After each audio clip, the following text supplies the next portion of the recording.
नमस्कार, न्यूज़ 10 में आप सभी का स्वागत है। मैं हूं आपके साथ भावना नैयर। अगले 1 घंटे में डालेंगे देश और दुनिया की ताजा तरीन खबरों पर नजर। लोकसभा चुनावों की तारीखों के ऐलान के साथ ही तमाम राजनीतिक दलों का प्रचार अब तेज हो गया है। अब से कुछ देर बाद भाजपा के वरिष्ठ नेता और प्रधानमंत्री नरेंद्र मोदी केरल में चुनावी सभा को संबोधित करेंगे। साथ ही आपको बता दें कि कांग्रेस की कार्य समिति की भी आज एक महत्वपूर्ण बैठक होने वाली है, जहां घोषणा पत्र पर तैयारियों पर नजर डाली जाएगी। साथ ही खबरें बिहार की राजनीति से जुड़ी हुई भी होंगी। संवाददाताओं से भी लेंगे तमाम अपडेट। शुरुआत न्यूज़ 10 की हेडलाइंस के साथ। आगामी लोकसभा चुनाव के लिए प्रचार तेज। प्रधानमंत्री केरल के पलक्कड़ में करेंगे रोड शो। तमिलनाडु के सेलम में जनसभा करने का भी है कार्यक्रम।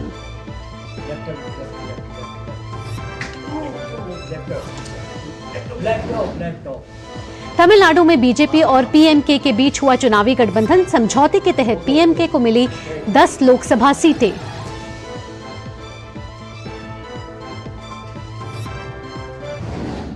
कांग्रेस कार्य समिति की आज होगी बैठक। पार्टी अध्यक्ष मल्लिकार्जुन खड़गे की अध्यक्षता में होने वाली बैठक में घोषणा पत्र को दिया जाएगा अंतिम रूप।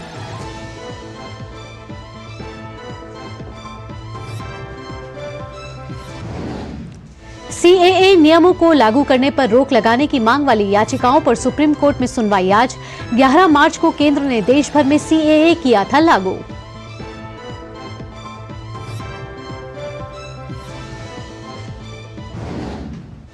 मनी लॉन्ड्रिंग केस में जेल में बंद आप नेता संजय सिंह की जमानत याचिका पर सुप्रीम कोर्ट में सुनवाई आज। बीआरएस नेता के कविता की याचिका पर भी शीर्ष अदालत करेगी गौर।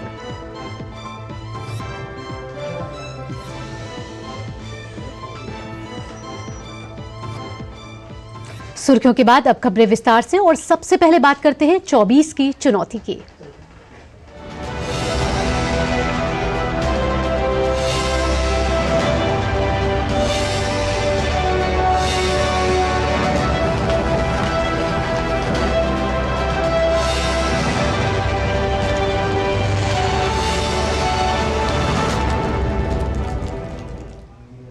लोकसभा चुनाव के लिए राजनीतिक सरगर्मियां तेज हैं। सभी दल चुनावी अभियान में जुटे हुए हैं।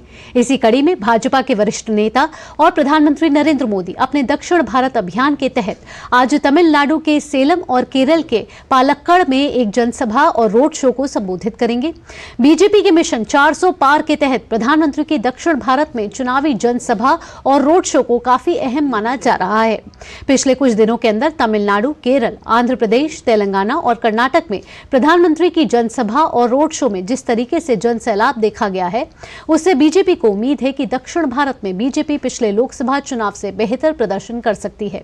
वहीं कांग्रेस और क्षेत्रीय पार्टी भी अपने उम्मीदवारों के प्रचार प्रसार में कोई कोर कसर नहीं छोड़ रहे हैं।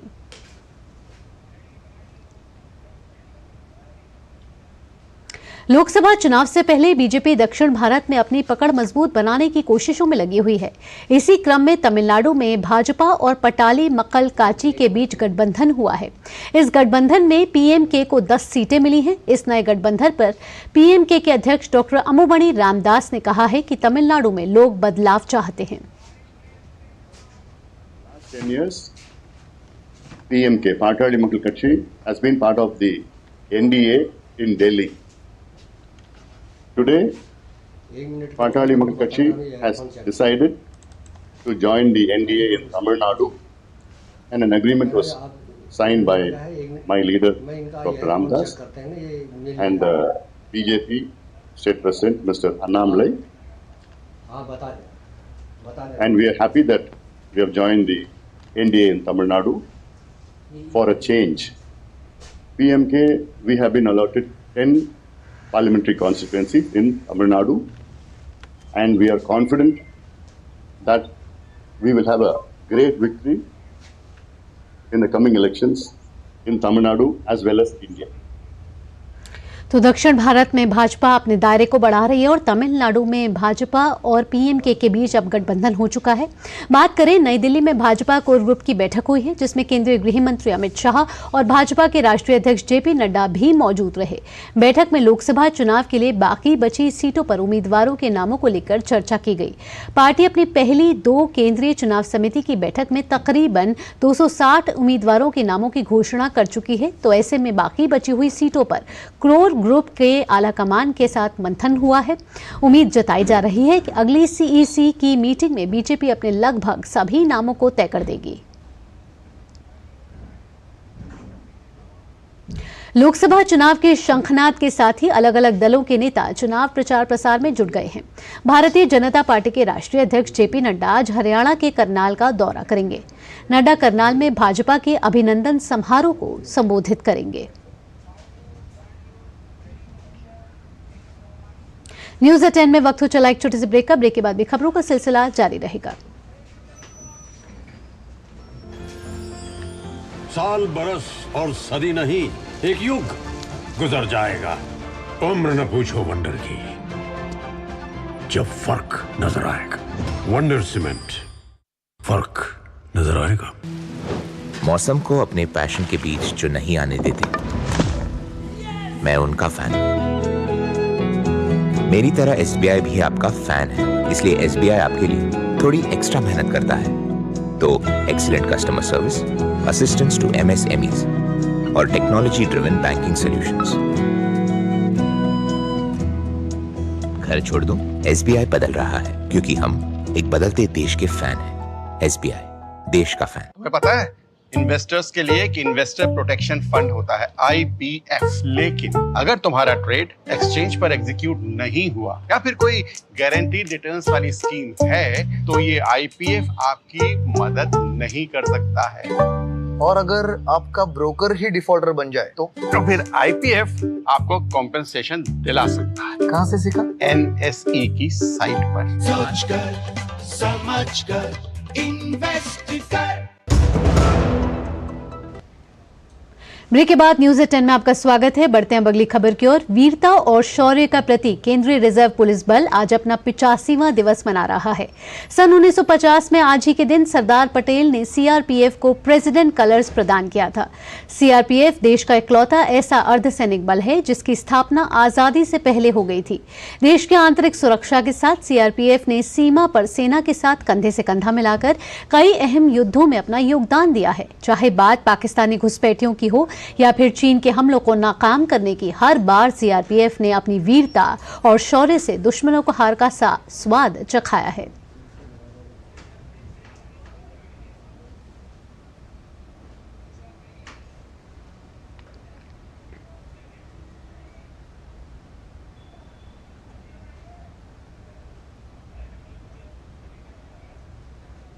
यहां रुक रहे हैं एक छोटे से ब्रेक के लिए, जल्द हाजिर होते हैं।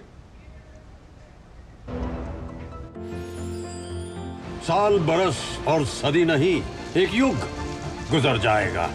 उम्र न पूछो वंडर की, जब फर्क नजर आएगा। वंडर सीमेंट, फर्क नजर आएगा।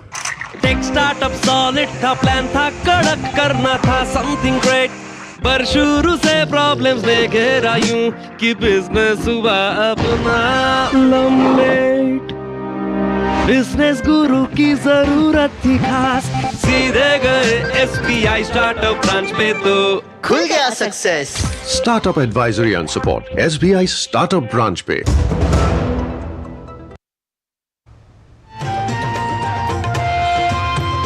नए दिन की करें शुरुआत भारतीय ज्ञान परंपरा, संस्कृत और स्वास्थ्य के साथ।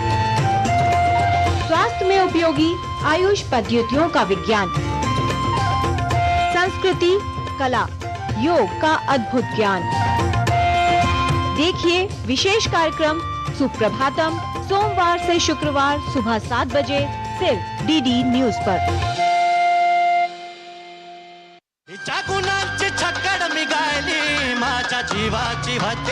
तो ये जो एक पोक का रंग आपने दिखाया, कमाल लगा, मुझे बहुत अच्छा लगा। छाप तिलक सब बहुत ही सुंदर। I really have nothing to say. Amazing. Bharat का अमृत कलश हर शनिवार और रविवार शाम 7 बजे सिर्फ डीडी नेशनल पर। देश का पहला चैनल, देश का अपना चैनल। ब्रेक के बाद आपका स्वागत है। बढ़ते अब अगली खबर की ओर। हरियाणा के मुख्यमंत्री नायब सिंह सैनी ने आज अंबाला में एक रोड शो किया।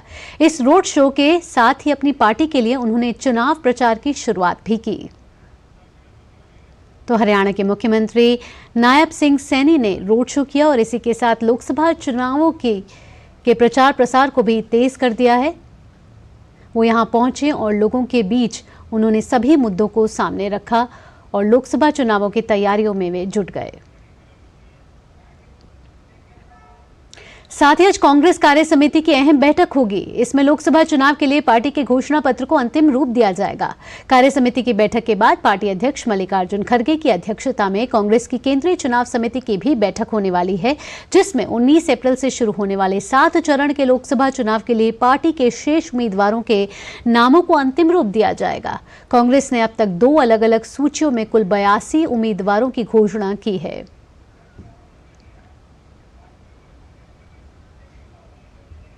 और अब खबर तेलंगाना से है। लोकसभा चुनाव को लेकर देश भर में प्रशासन काफी सतर्क है। तेलंगाना में वाहन चेकिंग के दौरान पुलिस ने 5.73 करोड़ रुपए का सोना जब्त किया है। ये वाहन मिरियालगुड़ा से खम्मम की ओर जा रहा था।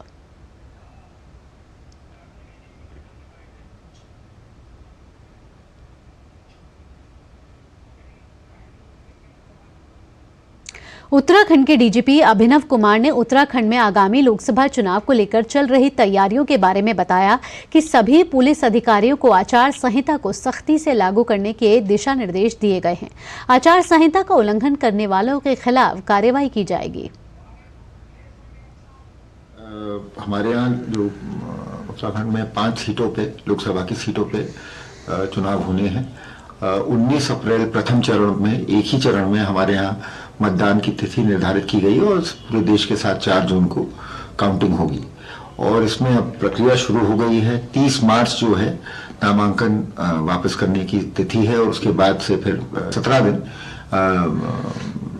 चुनाव प्रचार के लिए निर्धारित किए गए हैं। पहले तो जो मॉडल कोड ऑफ कॉन्डक्ट है उसके बारे में, उसके क्रियान्वयन के बारे में पुलिस मुख्यालय से विस्तृत दिशा निर्देश जारी किए जा चुके हैं। बुल्गारिया के राष्ट्रपति रुमेन रादेव ने अपने देश के अपहृत जहाज और नागरिकों को बचाने के लिए प्रधानमंत्री नरेंद्र मोदी का आभार जताया है। इस पर प्रधानमंत्री नरेंद्र मोदी ने सोशल मीडिया प्लेटफॉर्म एक्स पर कहा है कि बुल्गारिया के राष्ट्रपति के संदेश की सराहना करता हूं। हमें खुशी है कि 7 बुल्गारियाई नागरिक सुरक्षित हैं और जल्द ही घर लौट आएंगे। भारत नौवहन की स्वतंत्रता की रक्षा करने और हिंद महासागर क्षेत्र में समुद्री डकैती और आतंकवाद से निपटने के लिए प्रतिबद्ध है। प्रवर्तन निदेशालय ने अगस्ता वेस्टलैंड वीवीआईपी चॉपर घोटाले में बड़ी कार्रवाई की है। ईडी ने भगौड़े व्यवसायी और रियल एस्टेट कंपनी MRMGF के पूर्व प्रबंध निदेशक श्रवण गुप्ता की 16 करोड़ से अधिक की संपत्तियां जब्त की हैं। ईडी ने जारी बयान में बताया है कि इस मामले में व्यवसायी के खिलाफ आरोप पत्र दायर किया गया है और उसके प्रत्यर्पण की कार्यवाही चल रही है। श्रवण गुप्ता नवंबर 2019 में देश से भाग गया था। सीबीआई द्वारा दर्ज की गई FIR के आधार पर शुरू की गई ईडी की जांच में कथित तौर पर 12 वीवीआईपी हेलीकॉप्टरों की खरीद को प्रभावित करने के लिए मेसर्स अगस्ता वेस्टलैंड द्वारा भुगतान की गई 70 मिलियन यूरो की रिश्वत का खुलासा हुआ था। 28 मिलियन यूरो की रिश्वत भारत और ट्यूनीशिया में विदेशी नागरिकों गुइडो हश्के और कार्लो गेरोसा की कंपनियों के माध्यम से दी गई थी, जिसका एक हिस्सा श्रवण गुप्ता के स्वामित्व वाली कंपनियों से जुड़ा था।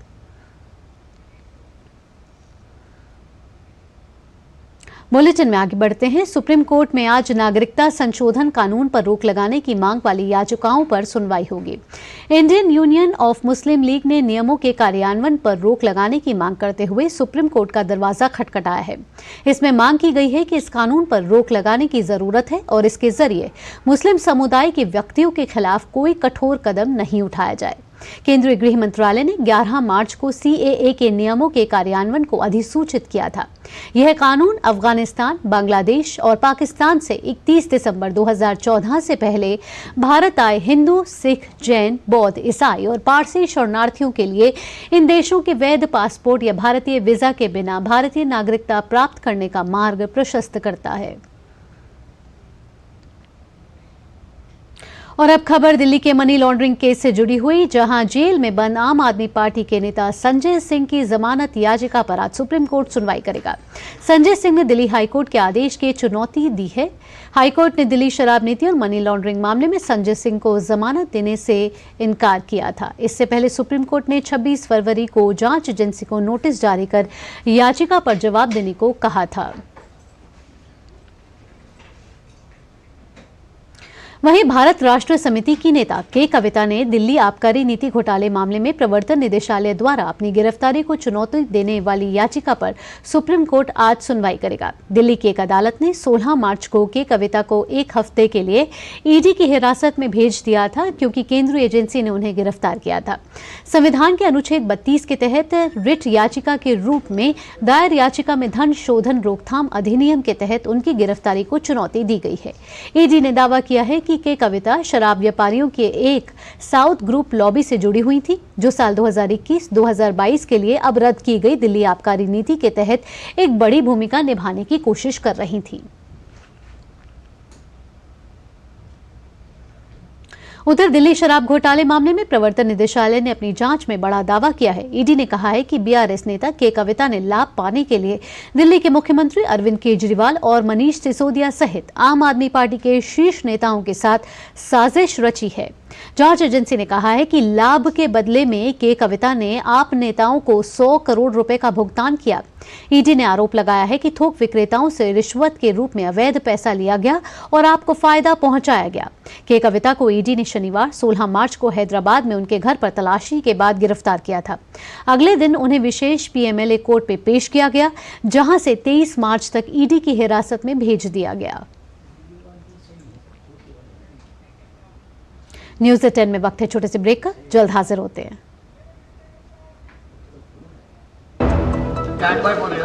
यारो, शादी तो मैं प्रीति से ही करूंगा। कॉलेज टॉप करके अच्छी सी नौकरी लूंगा, झट से प्रीति को प्रपोज कर दूंगा और फैमिली हॉलिडे स्पेन में।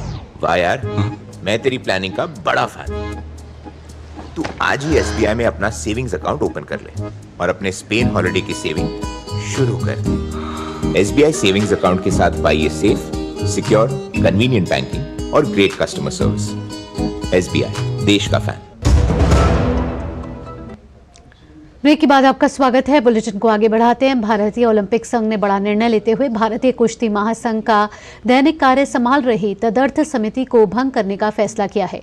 केंद्रीय खेल मंत्रालय ने कुछ दिनों पहले खेल संहिता के नियमों का उल्लंघन करने का हवाला देकर WFI की नई कार्यकारी समिति को निलंबित किया था, जिसके बाद IOA ने WFI के संचालन के लिए तदर्थ समिति का गठन किया था। IOA का कहना है कि तदर्थ समिति ने WFI के सहयोग से अगले महीने के ओलंपिक क्वालिफिकेशन टूर्नामेंट के लिए चयन ट्रायल का सफल आयोजन किया था। तदर्थ समिति के नेतृत्व में पुरुष और महिला वर्ग के कुश्ती ट्रायल हाल ही में संपन्न हुए थे।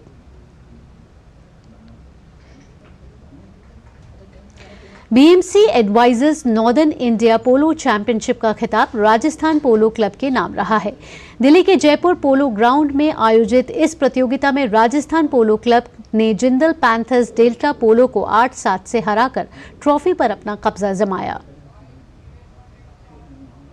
राजस्थान पोलो क्लब के लिए रविवार का दिन बेहद खास रहा। दरअसल राजस्थान पोलो क्लब ने BMC एडवाइजर्स नॉर्दर्न इंडिया पोलो चैंपियनशिप का खिताब अपने नाम कर लिया। दिल्ली के जयपुर पोलो ग्राउंड में आयोजित इस प्रतियोगिता में राजस्थान पोलो क्लब ने जिंदल पैंथर्स डेल्टा पोलो को 8-7 से हराकर ट्रॉफी पर कब्जा जमा लिया। टूर्नामेंट के फाइनल मुकाबले में रक्षा सचिव गिरधर अरमने, एशिया ओलंपिक के अध्यक्ष राजा रणधीर सिंह सहित अन्य गणमान्य व्यक्ति मौजूद रहे। मुकाबले के बाद रक्षा सचिव गिरधर अरमने ने विजेता टीम को बधाई दी। I congratulate the winning team, the Rajasthan club, and I also congratulate the sponsors, the BMC advisors. It was a nail-biting finish, very exciting. The audience enjoyed a lot. Northern India polo championship की trophy पर कब्जा करने वाली team के खिलाड़ियों ने जीत की खुशी जाहिर की। वहीं प्रतियोगिता में दूसरे स्थान पर रहने वाली टीम ने मुकाबले में कड़ी टक्कर देने वाली विजेता टीम को जीत की बधाई दी। आज का मैच बहुत ही दिलचस्प रहा और शुरू से ही जो है दोनों टीम के बीच में राजस्थान पोलो क्लब और जिंदल पैंथर के बीच में बहुत ज़बरदस्त मुकाबला रहा उन्होंने जितनी उनको पेनल्टीज़ मिली उनकी ज़्यादातर पेनल्टीज़ अंदर गई, हमारी बहुत सी पेनल्टीज़ बाहर चली गई, तो इसलिए एक गोल से जो है वो जीते। इस टूर्नामेंट में देश और विदेश से पहुंचे खेल प्रेमियों ने खिलाड़ियों के प्रदर्शन की सराहना की, तो वहीं रोमांचक मुकाबले में खिलाड़ियों द्वारा खेले गए हर एक शॉट ने भी दर्शकों के बीच शमा बांध दिया। It's always exciting match, even you don't know the rules, but once you look at started watching, you know always, and exciting and very nice match today. Very beautiful, and the players very fantastic, very professional. Match was absolutely thrilling till end. Both the teams were playing like fantastically well. 8-7. I mean, you never knew who would win. So we had a fantastic match. Thanks to all the team players who came all along, gave us such wonderful time, and thank you everyone. बहुत ज़्यादा अच्छा था। Rajasthan versus Jindal delta का match 8-7 score रहा और राजस्थान ये match जीत गई। जिंदल ने कुछ पेनल्टीज मिस करी, शायद उसकी वजह से मैच कॉस्ट हुआ, बट ओवरऑल मैच बहुत ज़्यादा अच्छा था एंड इंटरेस्टिंग था। दोनों टीम्स बहुत ज़्यादा अच्छा खेली। बीएमसी एडवाइजर्स द्वारा आयोजित इस प्रतियोगिता की खास बात ये रही कि इसमें हिस्सा लेने वाली टीमों में देश के बेहतरीन पोलो खिलाड़ियों के साथ साथ विदेशी खिलाड़ी भी टीम में अपनी खेल प्रतिभा का प्रदर्शन करते नजर आए। सुशील कुमार की रिपोर्ट, डीडी न्यूज। और अब आपकी सेहत से जुड़ी खबर। नेत्रदान महादान है और वरदान भी। नेत्रदान करने की बात सुनते ही कई प्रश्न सभी के मन में उठने लगते हैं। नेत्रदान के विषय में लेते हैं जानकारी इस रिपोर्ट के माध्यम से और समझते हैं नेत्रदान का क्या है महत्व और कैसे किया जा सकता है नेत्रदान। नेत्रदान महादान है। ऐसे कई लोग हैं जो नेत्रदान करना चाहते हैं, लेकिन वो ये नहीं जानते कि नेत्रदान कौन कर सकता है। नेत्रदान है, ये जो हम कहते हैं कि एक महादान है, क्योंकि इससे जो है दूसरे को रोशनी मिल सकती है। हमारे देश में बड़े सारे ऐसे लोग हैं जिनको आगे की पुतली की बीमारी होती है, जिसको नेत्रदान के बाद केरेटोप्लास्टी या ग्राफ्टिंग के बाद उसकी नज़र को दोबारा से जो है चालू कर सकते हैं या देख सकता है दोबारा आदमी। तो ऐसे में हमारे जो समस्या इसलिए है कि डिमांड बहुत ज़्यादा है। बड़े सारे लोग वेट कर रहे हैं केरेटोप्लास्टी के लिए या कॉर्नियल ग्राफ्टिंग के लिए। कुछ ऐसी बीमारियां होती हैं जो दूसरे को फैल सकती है, जैसे कि HIV से डेथ हुआ हो या कोविड से डेथ हुआ हो या फिर इन्फेक्शन इतना फैल गया हो शरीर में जिससे कि आँखों की खराबी हो गई हो, या फिर कोई ब्रेन की बीमारियां हों जो फैल सकती है। रेबीज़ ऐसी बीमारी है, उसमें नहीं कर सकते हैं। कैंसर जिसमें पूरे शरीर में फैल गया हो, उसके बाद नहीं कर सकते हैं। उसके अलावा हर आदमी के डेथ के बाद हम टिश्यू ले सकते हैं, बच्चे से लेकर बूढ़े तक। और जिनको डायबिटीज़ है, जिनका आँखों का ऑपरेशन हो चुका है, जैसे मोतियाबिंद का, ग्लोकोमा का, रेटिना का, यदि कॉर्निया नॉर्मल है तो उसको हम ले सकते हैं। यदि कॉर्निया को क्षति हो जाए तो व्यक्ति की दृष्टि आंशिक या पूर्ण रूप से जा सकती है। कॉर्निया में क्षति के कई कारण हो सकते हैं। कॉर्निया में आघात, काम करते समय आंख में चोट लग जाना, सड़क दुर्घटना में आंख को क्षति, बच्चों को पेंसिल या तीर कमान से चोट लगना, रसायन आंख में चले जाना, चूना आंख में जाना, विटामिन ए की कमी, आंख में संक्रमण या फिर जन्मजात बीमारी की वजह से कॉर्निया क्षतिग्रस्त हो सकता है। कॉर्निया में चोट या किसी बीमारी के कारण कॉर्निया को क्षति होने पर दृष्टिहीनता को ठीक किया जा सकता है। ये बहुत ही इजी एक प्रक्रिया है। जहाँ पर भी जो है मृत्यु हो जाती है वहाँ पर जो है इंफॉर्मेशन रहती है, या आई बैंक को चले जाए या कलेक्शन सेंटर को चले जाए तो आ करके नेत्रदान की प्रक्रिया पूरी कर सकते हैं। हम पूरी आँखों को जो है निकालते नहीं हैं, हम केवल आगे की पुतली को निकालते हैं, जिससे कि आंखों का शेप खराब नहीं होता है। उसके ऊपर कॉन्टैक्ट लेंस लगा देते हैं, चेहरे का डिसफिगरमेंट नहीं होता है। कॉर्नियल दृष्टिहीनता को ठीक करने के लिए व्यक्ति को एक स्वस्थ कॉर्निया की आवश्यकता होती है। एक स्वस्थ कॉर्निया तभी मिल सकता है यदि कोई व्यक्ति नेत्रदान करे। सेंट्रल ऑर्गेनाइजेशन है जिसे नोटो बोलते हैं, उसमें जो है एक यूनिफॉर्म मोबाइल नंबर उसमें अंकित रहता है। आप वेबसाइट में जाके देख सकते हैं। बड़े सारे इंस्टीट्यूशन हैं जिनके अपने फ़ोन नंबर्स हैं, लेकिन मेट्रो सिटी में 1919 फ़ोन करेंगे तो नियरेस्ट आई बैंक में फ़ोन चला जाता है, उससे भी लोग आ सकते हैं। ऑनलाइन रजिस्ट्रेशन भी है प्लेस करने के लिए। तो आप एम्स के वेबसाइट में जाएंगे तो ऑनलाइन रजिस्ट्रेशन हो सकता है। हम सब लोग प्लेस करें कि अब हम अपने अंगों का दान करेंगे या अपने आँखों का दान करेंगे, जिससे कि जो है एक पूरा माहौल बनेगा हमारे कंट्री में, एक जो है प्रक्रिया जो है आगे हो जाएगी। और अपने फैमिली को ज़रूर बताएं कि मैंने अपने अंगों का या आँखों का दान कर रखा है, मेरे मृत्यु के बाद मेरी इच्छा की पूर्ति की जाए। आपका नेत्रदान किसी के अंधेरे जीवन को रोशन कर सकता है, इसलिए नेत्रदान अवश्य करें। किरण भारद्वाज, डीडी न्यूज। इस बुलेटिन में फिलहाल इतना ही। देश और दुनिया के तमाम खबरों के लिए देखते रहिए डीडी न्यूज। मुझे दीजिए अनुमति। नमस्कार।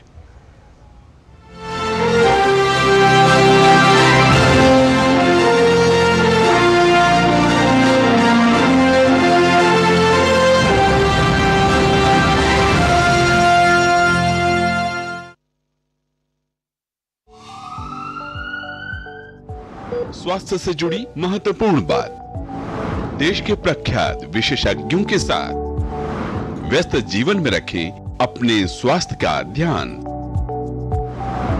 सेहत के लिए जरूरी है पोषण, साथ ही रोजाना करें व्यायाम।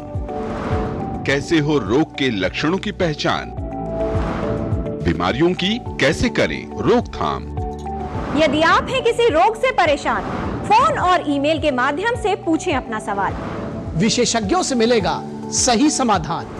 देखिए स्वास्थ्य से जुड़ा विशेष कार्यक्रम टोटल हेल्थ हर शनिवार और रविवार सुबह 8:30 बजे सिर्फ डीडी न्यूज पर।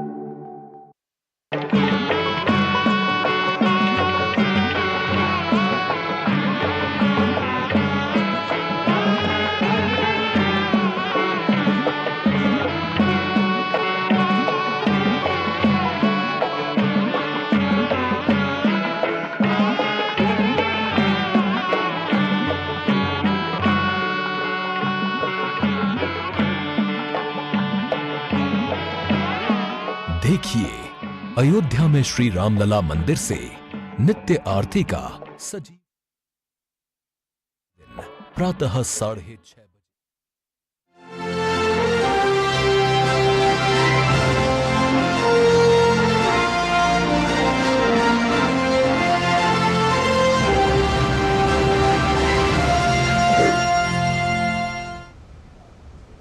नमस्कार। इस बुलेटिन में आपका स्वागत है। मैं हूं आपके साथ भावना नैयर। अगले कुछ देर में आपको दिखाएंगे देश और दुनिया की ताजा तरीन खबरें। लोकसभा चुनावों की तारीखों के ऐलान के साथ ही तमाम राजनीतिक दलों का प्रचार अब तेज हो गया है और अब से कुछ देर बाद भाजपा के वरिष्ठ नेता और प्रधानमंत्री नरेंद्र मोदी केरल में चुनावी सभा को संबोधित करेंगे। साथ ही कांग्रेस की कार्य समिति की भी आज एक महत्वपूर्ण बैठक होने वाली है। खबरें होंगी बिहार की राजनीति से भी जुड़ी हुई। शुरुआत न्यूज 10 की हेडलाइंस के साथ। आगामी लोकसभा चुनाव के लिए प्रचार तेज। प्रधानमंत्री अब से कुछ देर बाद केरल के पलक्कड़ में करेंगे रोड शो। तमिलनाडु के सेलम में जनसभा करने का भी है कार्यक्रम।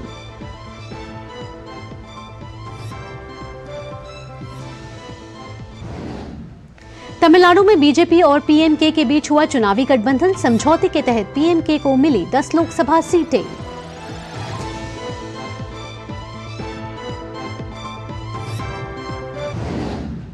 नई दिल्ली में कांग्रेस कार्य समिति की बैठक जारी। पार्टी अध्यक्ष मल्लिकार्जुन खड़गे की अध्यक्षता में बैठक में घोषणा पत्र को दिया जाएगा अंतिम रूप।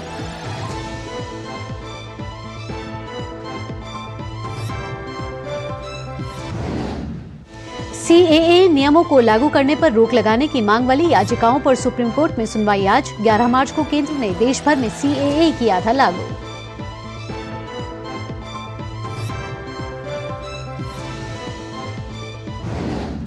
मनी लॉन्ड्रिंग केस में जेल में बंद आप पार्टी के नेता संजय सिंह की जमानत याचिका पर सुप्रीम कोर्ट में सुनवाई आज।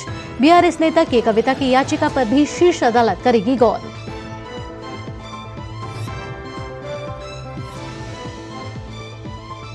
बुलेटिन की शुरुआत करते हैं। सबसे पहले बात कर लेते हैं 24 की चुनौती की।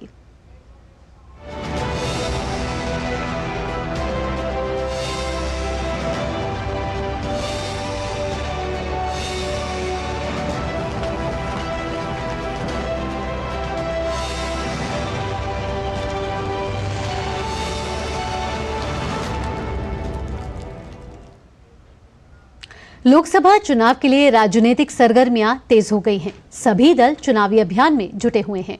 इसी कड़ी में भाजपा के वरिष्ठ नेता और प्रधानमंत्री नरेंद्र मोदी अपने दक्षिण भारत अभियान के तहत अब से कुछ देर बाद केरल के पलक्कड़ में एक जनसभा और रोड शो को संबोधित करेंगे। बीजेपी के मिशन 400 पार के तहत प्रधानमंत्री का दक्षिण भारत में चुनावी जनसभा और रोड शो को काफी अहम माना जा रहा है। पिछले कुछ दिनों के अंदर तमिलनाडु, केरल, आंध्र प्रदेश, तेलंगाना और कर्नाटक में प्रधानमंत्री की जनसभा और रोड शो में जिस तरीके से जनसैलाब देखा गया है, उससे बीजेपी को उम्मीद है कि दक्षिण भारत में बीजेपी पिछले लोकसभा चुनाव से बेहतर प्रदर्शन कर सकती है। वहीं कांग्रेस और क्षेत्रीय पार्टी भी अपने अपने उम्मीदवारों के प्रचार प्रसार में कोई कसर नहीं छोड़ रहे हैं। वहीं बात करें लोकसभा चुनावों से पहले, बीजेपी दक्षिण भारत में अपनी पकड़ मजबूत बनाने की भरपूर कोशिशों में लगी हुई है। इसी क्रम में तमिलनाडु में भाजपा और पट्टाली मक्कल काची के बीच गठबंधन हुआ है। इस गठबंधन में पीएमके को 10 सीटें मिली हैं। इस नए गठबंधन पर पीएमके के अध्यक्ष डॉक्टर अम्मुमणि रामदास ने कहा है कि तमिलनाडु में लोग बदलाव चाहते हैं। PMK, Pattali Makkal Katchi, has been part of the NDA in Delhi. Today, Pattali Makkal Katchi has decided to join the NDA in Tamil Nadu, and an agreement was signed by my leader, Dr. Ramdas, and BJP State President, Mr. Annamalai. And we are happy that we have joined the NDA in Tamil Nadu for a change. PMK, we have been allotted 10 parliamentary constituencies in Tamil Nadu, and we are confident that we will have a great victory in the coming elections in Tamil Nadu as well as India. नई दिल्ली में Bhajpa core group की बैठक हुई है, जिसमें केंद्रीय गृह मंत्री अमित शाह और भाजपा के राष्ट्रीय अध्यक्ष जेपी नड्डा भी मौजूद रहे। बैठक में लोकसभा चुनाव के लिए बाकी बची सीटों पर उम्मीदवारों के नामों को लेकर चर्चा की गई। पार्टी अपनी पहले 2 केंद्रीय चुनाव समिति की बैठक में तकरीबन 260 उम्मीदवारों के नामों की घोषणा कर चुकी है, तो ऐसे में बाकी बची हुई सीटों पर कोर ग्रुप ने आला कमान के साथ मंथन किया है। अब उम्मीद जताई जा रही है कि अगली सीईसी की मीटिंग में बीजेपी अपने लगभग सभी नामों को तय कर देगी। लोकसभा चुनाव के शंखनाद के साथ ही अलग अलग दलों के नेता चुनाव प्रचार प्रसार में जुट गए हैं। भारतीय जनता पार्टी के राष्ट्रीय अध्यक्ष जेपी नड्डा आज हरियाणा के करनाल का दौरा करेंगे। नड्डा करनाल में भाजपा के अभिनंदन समारोह को संबोधित करेंगे। वहीं हरियाणा के मुख्यमंत्री नायब सिंह सैनी ने आज अंबाला में एक रोड शो किया है। इस रोड शो के साथ ही अपनी पार्टी के लिए चुनाव प्रचार की भी शुरुआत करती है हरियाणा के मुख्यमंत्री ने।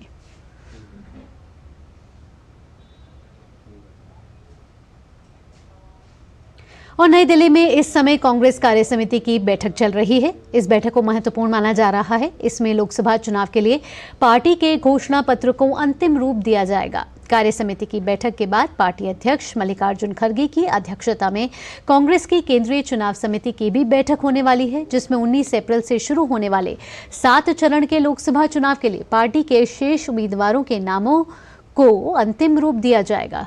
कांग्रेस ने अब तक 2 अलग अलग सूचियों में कुल 82 उम्मीदवारों की घोषणा कर चुकी है।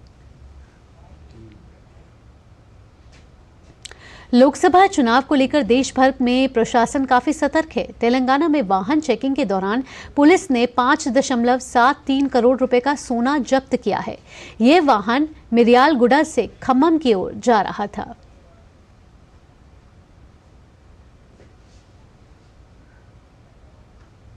और लोकसभा चुनाव से पहले सुरक्षा कर्मियों ने नक्सलियों के नापाक मंसूबों को नाकाम कर दिया है। मुठभेड़ में 36 लाख के 4 इनामी नक्सलियों को ढेर कर दिया गया है। छत्तीसगढ़ और महाराष्ट्र की सीमा पर हुई मुठभेड़ में इन नक्सलियों को ढेर किया गया है। सुरक्षा कर्मियों ने घटनास्थल से एक AK-47, एक कार्बाइन, 2 पिस्टल समेत भारी मात्रा में विस्फोटक भी बरामद किए हैं।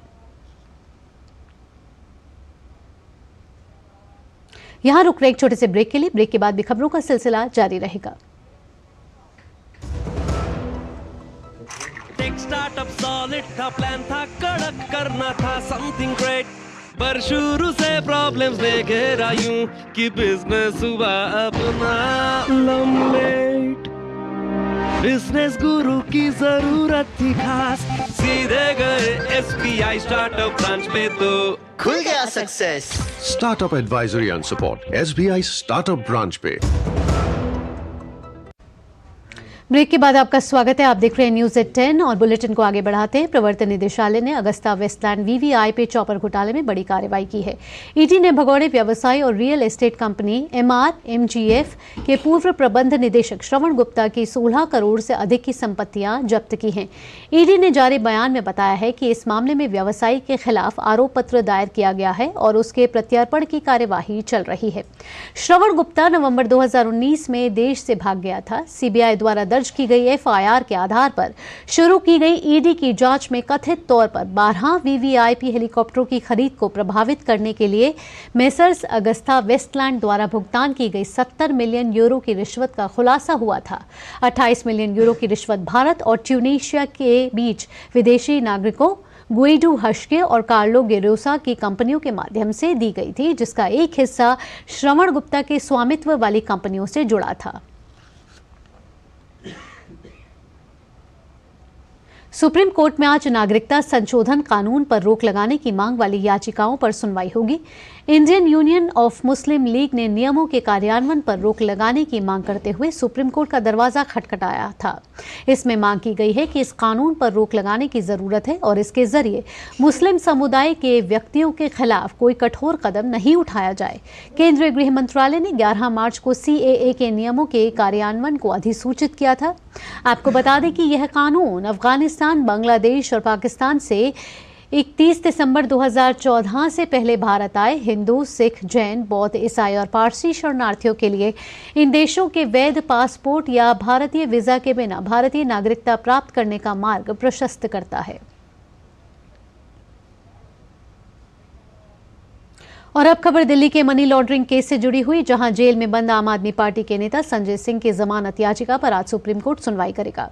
संजय सिंह ने दिल्ली हाई कोर्ट के आदेश को चुनौती दी है। हाई कोर्ट ने दिल्ली शराब नीति और मनी लॉन्ड्रिंग मामले में संजय सिंह को जमानत देने से इनकार किया था। इससे पहले सुप्रीम कोर्ट ने 26 फरवरी को जांच एजेंसी को नोटिस जारी कर याचिका पर जवाब देने को कहा था। वहीं भारत राष्ट्र समिति की नेता के कविता ने दिल्ली आबकारी नीति घोटाला मामले में प्रवर्तन निदेशालय द्वारा अपनी गिरफ्तारी को चुनौती देने वाली याचिका पर सुप्रीम कोर्ट आज सुनवाई करेगा। दिल्ली की एक अदालत ने 16 मार्च को के कविता को एक हफ्ते के लिए ईडी की हिरासत में भेज दिया था, क्योंकि केंद्रीय एजेंसी ने उन्हें गिरफ्तार किया था। संविधान के अनुच्छेद 32 के तहत रिट याचिका के रूप में दायर याचिका में धन शोधन रोकथाम अधिनियम के तहत उनकी गिरफ्तारी को चुनौती दी गई है। ईडी ने दावा किया है कि के कविता शराब व्यापारियों की एक साउथ ग्रुप लॉबी से जुड़ी हुई थी, जो साल 2021-22 के लिए अब रद्द की गई दिल्ली आबकारी नीति के तहत एक बड़ी भूमिका निभाने की कोशिश कर रही थी। दिल्ली शराब घोटाले मामले में प्रवर्तन निदेशालय ने अपनी जांच में बड़ा दावा किया है। ईडी ने कहा है कि BRS नेता के कविता ने लाभ पाने के लिए दिल्ली के मुख्यमंत्री अरविंद केजरीवाल और मनीष सिसोदिया सहित आम आदमी पार्टी के शीर्ष नेताओं के साथ साजिश रची है। जांच एजेंसी ने कहा है कि लाभ के बदले के कविता ने आप नेताओं को 100 करोड़ रुपए का भुगतान किया। ईडी ने आरोप लगाया है कि थोक विक्रेताओं से रिश्वत के रूप में अवैध पैसा लिया गया और आपको फायदा पहुंचाया गया। के कविता को ईडी ने शनिवार 16 मार्च को हैदराबाद में उनके घर पर तलाशी के बाद गिरफ्तार किया था। अगले दिन उन्हें विशेष PMLA कोर्ट में पेश किया गया, जहां से 23 मार्च तक ईडी की हिरासत में भेज दिया गया। भारतीय अर्थव्यवस्था के लगातार शानदार प्रदर्शन को देखते हुए विदेशी निवेशकों का रुझान भारत की ओर बढ़ रहा है। देश में इंश्योरेंस सेक्टर का कारोबार भी तेजी से बढ़ रहा है।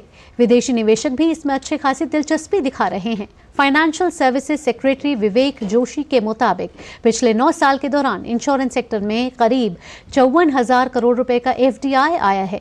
विवेक जोशी का कहना है कि सरकार ने अपनी नीतियों में ढील दी है, जिससे विदेशी निवेशक बड़ी संख्या में भारत की ओर आकर्षित हो रहे हैं।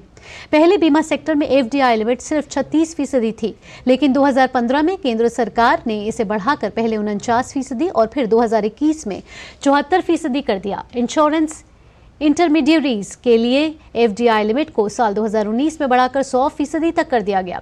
फाइनेंशियल सर्विसेज सेक्रेटरी का कहना है कि इन नीतिगत बदलावों से बीमा सेक्टर में विदेशी निवेशकों के लिए रास्ते पूरी तरह से अब खुल गए हैं और उसका भरपूर लाभ उठाया गया है। जोशी के मुताबिक एफडीआई के साथ ही इंश्योरेंस सेक्टर में बीमा कंपनियों की संख्या भी बढ़ी है। पिछले एक दशक के दौरान बीमा कंपनियों की संख्या भी 54 से बढ़कर 70 हो गई है। इस दौरान बीमा सेक्टर की ग्रोथ मापने वाले बाकी पैमानों में भी बढ़ोतरी देखी गई है। और आइए अब नजर डाल लेते हैं कारोबार जगत से कुछ और बड़ी अहम खबरों को, यानी कि फटाफट अंदाज में। चालू वित्त वर्ष के दौरान सरकार को डिविडेंड से शानदार कमाई हो रही है। वित्त मंत्रालय के ताजा आंकड़ों के मुताबिक non financial central public sector enterprises ने चालू वित्त वर्ष में अब तक सरकार को 61,149 करोड़ रुपए का डिविडेंड दिया है, जिनमें सरकार के पास माइनॉरिटी स्टेक है। यह आंकड़ा इन कंपनियों से मिले डिविडेंड का नया रिकॉर्ड है। सरकार उन इलेक्ट्रिक वाहन विनिर्माताओं के खिलाफ कानूनी कार्रवाई करने की योजना बना रही है जिन्होंने प्रोत्साहन राशि वापस नहीं की है। सरकार का कहना है कि उन्होंने फेम 2 योजना के तहत गलत तरीके से सब्सिडी का दावा किया था। पीएमपी के दिशा निर्देशों के उल्लंघन के कारण 3 मूल उपकरण निर्माताओं को सरकार को करीब 310 करोड़ रुपए वापस करने हैं। भारतीय दूरसंचार नियामक प्राधिकरण यानी ट्राई ने सिम स्वैप धोखाधड़ी को कम करने के लिए मोबाइल नंबर पोर्टेबिलिटी नियमों में बदलाव की घोषणा की। नए नियम चोरी या क्षति के कारण नया सिम लेने के 7 दिनों के भीतर नए सिम कार्ड में पोर्ट करने पर रोक लगाते हैं। ट्राई का कहना है कि नए नियम दूरसंचार विभाग के सुझावों और विभिन्न हितधारकों के साथ परामर्श के बाद बनाए गए हैं। नए नियम 1 जुलाई से लागू होंगे। देश के विमानन क्षेत्र में हाल में उतरने वाली विमानन कंपनी फ्लाई 91 ने सोमवार को गोवा के मनोहर अंतर्राष्ट्रीय हवाई अड्डे से बेंगलुरु के कैंपेगौड़ा अंतर्राष्ट्रीय हवाई अड्डा के लिए पहली उड़ान भरते ही वाणिज्यिक परिचालन शुरू कर दिया। क्षेत्रीय विमानन कंपनी ने बेंगलुरु से सिंधुदुर्ग के लिए भी अपनी पहली उड़ान का परिचालन किया। कंपनी ने 1,991 रुपए के विशेष किराए की पेशकश की है।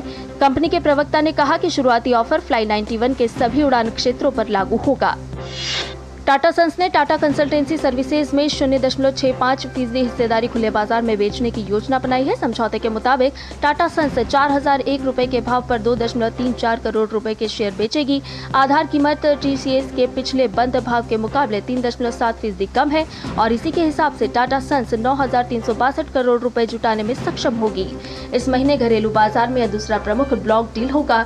13 मार्च को ब्रिटिश अमेरिकन टोबैगो ने 17,485 करोड़ रुपए जुटाने के लिए आईटीसी में 3.5% हिस्सा बेचा।